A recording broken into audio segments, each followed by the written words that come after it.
kahapon sa Survivor Philippines. And go! Castaways, sumabak sa Thai Weapon Challenge.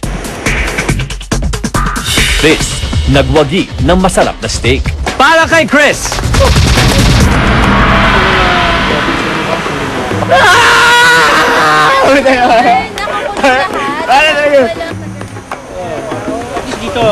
Pagkatapos magbihis, labahan ko sana yung damit na suot-suot ko. Hindi mo, sabi ko kala ko ngayon, emergency kasi ako talaga, yung parang adrenaline rush. Tatakbo agad ako para kunin kasi gusto ko rin yung mga ganun eh. Sumisigaw si Mama Sita, akala namin nalunod na. Hindi pala may nakita lang na isda.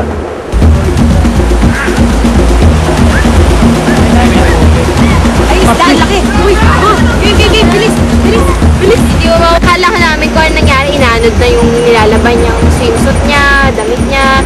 Ayun, sakita ko, isda, laki-laki. Ang tanong, nakakain ba May lason yata ito. Parang ito yung sinasabi ni Kiko na may lason eh. Oo, yan, buriring yan. Yung butete ba? Yung butete? Yan yung kantang butete, di ba? Balumpis. Ano, tutulin natin? Wag. Nakakain kaya? Mayroong kinukuha yan, Abdul lang kinukuha yan eh. Yan na yung butete. Pag ganun ko sa mukha ko. Pwede kainin yan, pero ang Ayan, kinukuha itutulin natin, mamamatay siya. Wag. Kainin natin.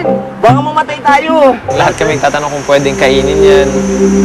Tapos, ayun nga, sabi ni Marlon na nasabi yata ni Kiko dati na yung fish na nagiging ganun, hindi pwedeng kainin. Kasi hindi ako familiar sa isda. Pero sinabi niya sa akin, siya yung isda na yung mga nagluluto is shadow chef lang. Kasi meron talagang poisonous sa kanya eh. Actually, yung isda yung mahal yun eh. Kaya sa China, talagang pang gourmet siya eh. So, pwede kainin din, kaya lang, kailangan iiwas mo yung matanggal mo yung dapat talagang tanggalin. So, ayun, sabi namin, kung gusto natin kainin yan, si Marlon muna-una, parang ginipig muna siya, try muna niya kung may walang mangyayari sa kanya, pwede namin kainin. Okay lang kung may nakakaalam ng tatanggalin ng nakakalaso, okay lang. Hindi natin alam kung ano yung matatanggal sa kanya. Yun nga inaano eh. Kaya nga nilagay ko siya dito. Survivor! Patay! 24 oras Survive! 24 oras. Survivor Philippines. Hindi naman ma-check yan. Walang survivor. Lahat patay. Wala talaga akong bala kainin siya kasi iba yung itsura niya, nakakatakot. Kasi lumalaki pa, yung scale niya kakaiba. Parang iba yung feeling, siguro kahit gutom ako, hindi ko makakain yun eh. Kung alaman yan, kaya ko ano sa inyo. Kaya lang, iba to eh.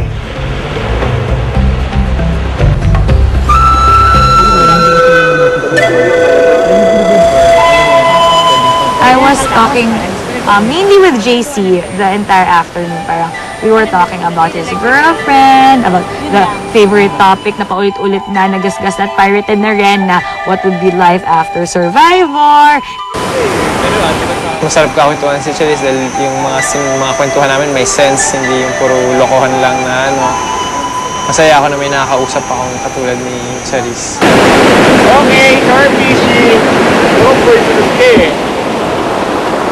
kailangan, bumalik kami lang sa kanan.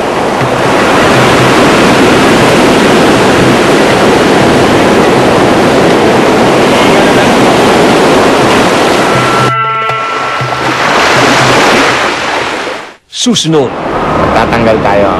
Pagka hindi nakuha ni Chris ang immunity, lalagyan si Chris. Survivor Philippines viewer ka ba? Pwede ka rin makipagpagalingan, pautakan, at patatagan sa aming text promo. Para makasali, sagutin lang ang daily Survivor Trivia. I-type lang ang Survivor at letra ng iyong sagot at isend sa 4627. Pwede ka nang manalo ng 2,000 pesos araw-araw at 50,000 pesos sa Grand Draw. Para sa ating Survivor question for the day, anong isda ang nakita ni Zita na nakakalason? A. Butete. B. Pating. C. Hasa-hasa. Maaari rin kayo mag-download ng Survivor wallpaper. I-text lang ang MMS space Survivor at isend sa 4627.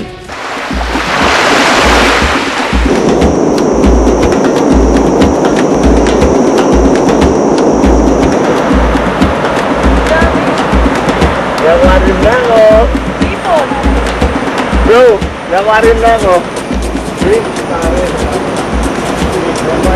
Pero kung madami na makukuha ganito pare, no? Sold tayo nito, naka-shrimp tayo dito sa isla. Wala, maliliit. Bongga. Hintay mo yung ano. Pero ang hirap niulihin pare. May mga nahuli siyang maliliit na hipon. So, ayun, parang nakakatuwa lang kasi tuwang-tuwa siya na may nahuli siya. Kaya lang sabi ko nga, parang yung hipon parang sobrang konti niya, tapos sobrang lilit niya na kahit makalasa, hindi siya makakalasa dun sa soup na ginagawa nila. Hindi sa minamalit ko si Roma. Pero hindi ko siya kaya consider yung na-out because of dry siya or malakas siya. Kasi si Rob, for me, hindi siya deserving mapasama sa merging. Dahil mas marami pa sa kanya, mas deserving for kung sa game mang titignan. Si Rob gusto ko sana mag-vote out. Hindi alam, malay mo, ganun lang talaga yung isang tatawa, nakakatawa niya. Posible na hila yan. Alam mo kanina sa reward, malakas ng bato siya, malakas na bato. Ako, hindi ko na kaya. Hindi ko mabato. So, ito ako, wag kang magsasalita. So, syempre, na-act na lang yan. Ang usapan niya mangyari, bahala na lang sa mga immunity necklace. Kung gato mangyayari niyan, tatanggal tayo. Pagka hindi nakuha ni Chris ang immunity, lalagyan si Chris. Kasi ang nakita ko, 5 sila, di ba? So, ang sinasabi kong plano nun is dalawa si Chris saka si Kay sa 3.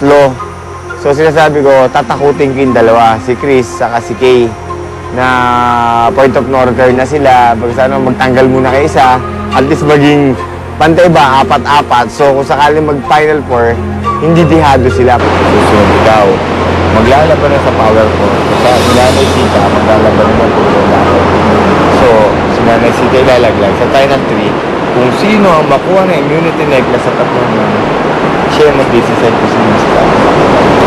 Sobrang nagugulan ako sinasabi niya. Actually, may point lahat ng sinasabi niya. Pero, hindi ko alam nga kung naninira siya or ano. Pero lahat ng sinasabi niya may dating sa akin na parang siya yung nagbigay, siya nga yung nagbigay ng talino sa akin para matanggal si Kiko nun.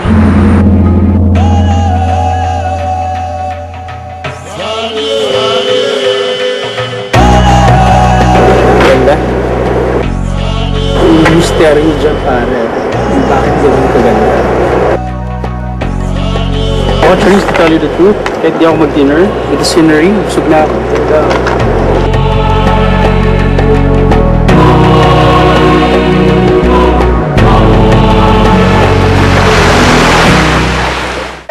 Susunod, Don't tell a lie! May mga abs to mga lalaking to. Tapos biglang nagbabakalaan kayo dyan. As in, sobrang hindi bagay. Robin! Robin! Excuse me, daday!